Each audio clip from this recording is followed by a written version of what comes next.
महामृत्युंजय मंत्र की रचना कैसे हुई। भगवान शिव के परम भक्त मृकंड ऋषि संतानहीन होने के कारण बहुत व्याकुल रहने लगे थे। वे जानते थे कि विधाता ने उन्हें संतान योग दिया ही नहीं था। एक दिन उन्होंने सोचा कि देवों के देव महादेव तो सारे विधान बदल सकते हैं, क्यों ना भोलेनाथ को प्रसन्न कर मैं ये विधान बदलवा लूं। बस फिर क्या था, ऋषि मृकंड घोर तप में लीन हो गए। भगवान शिव उनके तप का कारण जानते थे, इसलिए उन्होंने शीघ्र दर्शन ना दिए। परंतु सच्ची भक्ति के आगे तो भोलेनाथ झुक ही जाते हैं। भोलेनाथ ने ऋषि को दर्शन दिए और कहा, तुम्हारी भक्ति से प्रसन्न होकर मैं विधान को बदलकर तुम्हें पुत्र प्राप्ति का वरदान दे रहा हूँ, परंतु इस वरदान में हर्ष के साथ विषाद भी होगा, उसके लिए भी तुम्हें तैयार रहना होगा। भोलेनाथ की कृपा से शीघ्र ही ऋषि मृकंड के यहाँ एक सुंदर बालक का जन्म हुआ। ऋषि का हृदय हर्षोल्लास से भर गया, परंतु जब उन्हें बालक की कुंडली द्वारा उसके अल्पायु होने का पता चला, तब उनका हर्ष विषाद में बदल गया। बालक केवल 12 वर्ष तक ही जी सकता था। ऋषि की पत्नी व्यथित हो उठी। तब उन्होंने उसे समझाया और भगवान पर आस्था रखने को कहा। माता पिता ने बालक का नाम मार्कंडेय रख दिया।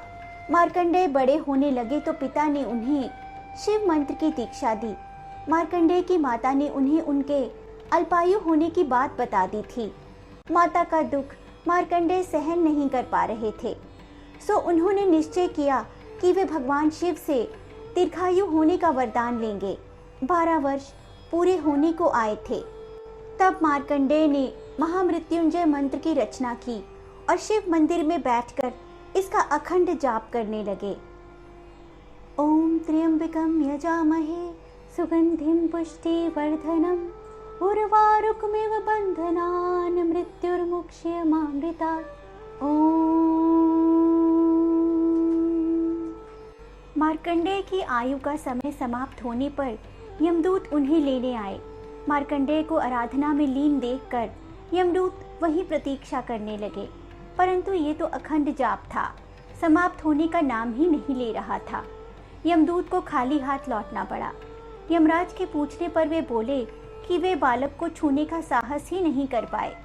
तब यमराज ने स्वयं मार्कंडेय को लाने का निश्चय किया और उनके पास पहुंच गए।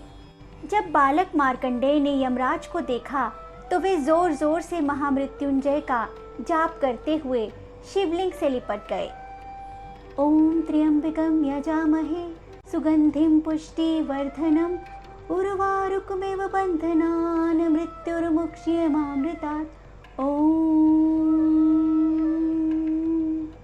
इस पर यमराज ने बालक को शिवलिंग से खींचकर लाने की चेष्टा की। तभी भयंकर हुंकार के साथ हाथ में त्रिशूल लिए महाकाल स्वयं प्रकट हुए और बोले, तुमने मेरी आराधना में लीन मेरे भक्त को छूने का साहस कैसे किया। यमराज महाकाल के प्रचंड रूप से कांपने लगे और बोले, हे महाकाल, मुझे क्षमा करें। प्रभु, मैं तो आपका सेवक हूँ। मैं आपकी आज्ञा अनुसार ही जीवों के प्राण हरने का कार्य कर रहा हूँ। मैं अपने कर्तव्य के आगे विवश हूँ। इस पर महाकाल भगवान शिव का क्रोध कुछ शांत हुआ और वे बोले, मैं अपने इस भक्त के तप से प्रसन्न हूँ और इसे दीर्घायु होने का वरदान दे चुका हूँ। अब तुम इसे नहीं ले जा सकते।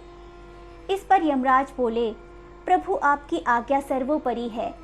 मैं आपके भक्त मार्कंडेय द्वारा रचित महामृत्युंजय का पाठ करने वाले को त्रास नहीं दूंगा। महाकाल की कृपा से मार्कंडेय दीर्घायु हो गए। उनके द्वारा रचित महामृत्युंजय मंत्र काल को भी परास्त करता है। सोमवार को महामृत्युंजय का पाठ करने से भगवान शिव की कृपा होती है। कई असाध्य रोगों का नाश होता है तथा मानसिक वेदना से राहत मिलती है।